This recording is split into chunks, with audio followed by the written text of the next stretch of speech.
அனைவருக்கும் வணக்கம். இன்னைக்கு நாடு முழுக்க எல்லாருமே பரபரப்பா பேசிட்டு இருக்க விஷயம் ஜிஎஸ்டி. வழக்கம் போல இந்த திட்டத்துக்கும் பலவிதமான விமர்சனங்கள், பலவிதமான எதிர்ப்புகள், பலவிதமான திட்டல்கள். என்னதான் ஆச்சு உங்களுக்கு? என் தலைவன் எது கொண்டாந்தாலும் நீங்க திட்டுறீங்க. தலைவா வணக்கம் தலைவா. என் தலைவன் என்ன கொண்டாந்தாலும் திட்டி திட்டி தீக்கிறீங்க. ஏன்? என் தலைவன் இந்தியாவை பணக்கார நாடா மாத்தணும்னு ஆசைப்பட்டாப்ல. அதனால இந்தியாவில இருக்க ஏழை எல்லாத்தையும் கொள்றாரு. அது தப்பா? அது தப்பான்னு கேக்குறேன். இதுக்கு போய் அவர் திட்டிட்டு இருக்கீங்க. எந்த தலைவராவது இந்தியாவை பல தடவை புது இந்தியாவை பெத்து போட்டிருக்காரா? என் தலைவன் பண்ணிருக்கான். தூய்மை இந்தியான்னு சொல்லிட்டு தெருவுக்கு போனாப்ல, நாளை விளக்க மாத்த தூக்கின்னு அப்ப சுத்தம் பண்ணாப்ல ஒரு புது இந்தியாவை பெற்றாரு. அதுக்கப்புறம் அதோட தங்கச்சி பாப்பா டிமானிட்டைசேஷன் அப்ப வந்துட்டு ஒரு புது இந்தியாவை பெத்து போட்டாப்ல. இப்ப ஜிஎஸ்டி அப்படின்ற அதோட தம்பி பாப்பாவை பெத்து போட்டிருக்காப்ல. அவ்வளவு பிரசவ வழியில அவ்வளவு கஷ்டப்பட்டு புது இந்தியாவை அடிக்கடி பெத்து போட்டுக்கிட்டே இருக்காரு. யாருமே பண்ணாத என் தலைவன் சாதிக்கிறான். அவரை எதுங்க நீங்க திட்டுறீங்க? என் தலைவன் அன்பானவன், அசராதவன், அடங்காதவன், கார்பரேட் காரங்களுக்கெல்லாம் அன்பானவன். நீங்க எவ்வளவுதான் திட்டினாலும் என் தலைவன் வெளிநாட்டுக்கு டூர் போறது நிறுத்துறானா? அதுல அசராதவன், யாருக்கும் அடங்காதவன். இப்ப நீங்க இந்த ஜிஎஸ்டி திட்டத்தை கூட பாருங்களேன். என் தலைவன் இந்திய நாட்டுக்கு இதெல்லாம் முக்கியம், இதெல்லாம் முக்கியம் இல்ல அப்படின்னு சொல்லிட்டு தெளிவா புரிஞ்சு வச்சு கரெக்டா ஜிஎஸ்டி வரி போட்டிருக்காப்ல. காண்டம் இது வந்துட்டு நம்ம தினமும் 3 வேளை வருஷம் ஃபுல்லா யூஸ் பண்றோம். அதனால அதுக்கு 0% வரி.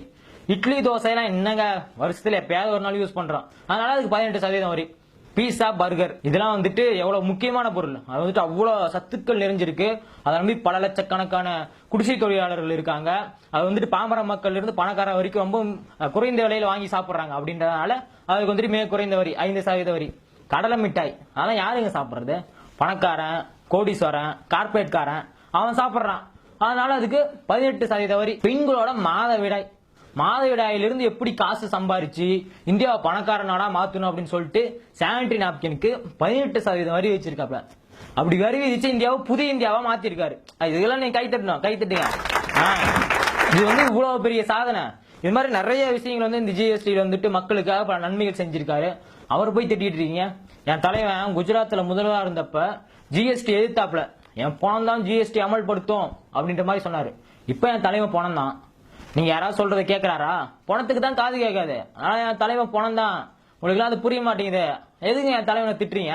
பாத்தீங்கன்னா விவசாயிகள் யாருங்க? இந்த நாட்டோட துரோகிங்க. அவங்க என்ன பண்றாங்க? எல்லாத்துக்கும் சோறு போடுறாங்க. எப்படி அவன் சோறு போடலாம்? அதனாலதான் அவங்களை நிர்வாணமாக்குனாரு என் தலைவன். அப்புறமேட்டு என்ன தற்கொலை எல்லாம் பண்ண வச்சாரு.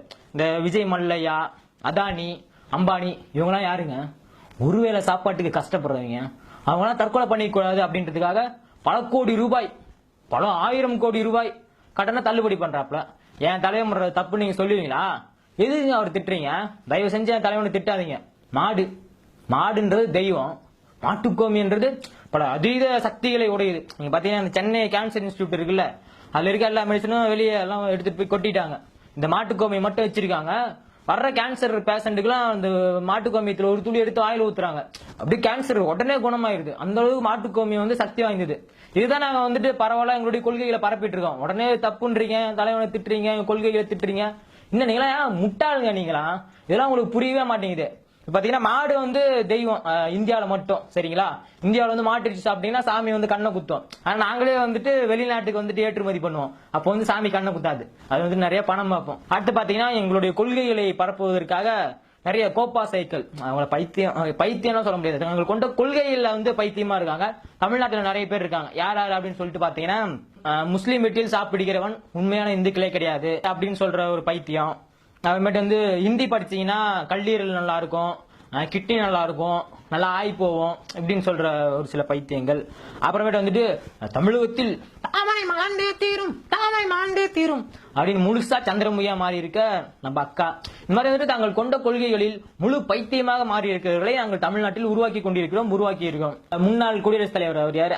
நம்ம அப்துல் கலாம் ஐயா. அவர் என்ன சாதனை பண்ணாருன்னு கேக்குறேன். அப்படி என்னதாங்க சாதனை பண்ணாரு? சும்மா 2 ராக்கெட்டை வானத்தில் விட்டாப்ல. அப்புறம் கொஞ்ச நாள் வந்துட்டு குடியரசுத் தலைவர் உட்காந்தாப்புல. இதெல்லாம் சாதனையா? நானும் தான் கேட்கறேன். இதெல்லாம் சாதனையான்னு கேட்கறேன். அதனாலதான் என் தலைவன் அதை கரெக்டா கண்டுபிடிச்சாரு. 2 வருஷமா அவருக்கு வந்து நினைவு மண்டபமே கட்டல. இன்னும் அப்படியே இருக்கு, நிலுவையிலே இருக்கு. ஆனா என் தலைவன் எவ்வளவு பெரிய சாதனை பண்ணிருக்காப்ல. அதனாலதான் அவர் இருந்த டீ கடைய சுற்றுலாத்தலமா மாத்த போறாங்க. இந்த சுற்றுலாத்தலத்துக்கு 100 கோடி செலவு பண்ண போறாங்க.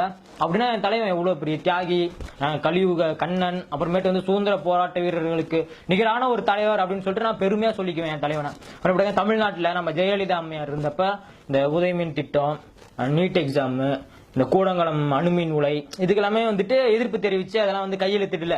ஆனா அவங்க இறந்து போன பின்னாடி இப்ப தமிழ்நாட்டுல 2 சொம்புங்க இருந்துச்சு, சொம்புங்க தான் பொம்மைங்க, தலையாட்டி பொம்மைங்க, அதுங்களை வச்சு இந்த உதயமின் திட்டம், நீட் எக்ஸாம், கூடங்குளம் அணுமின் உலை, அப்புறம் இந்த கதிராமங்கலம் ஹைட்ரோ கார்பன் ப்ராஜெக்ட் இது எல்லாத்துலயும் கையெழுத்து போட வச்சிட்டாப்ல.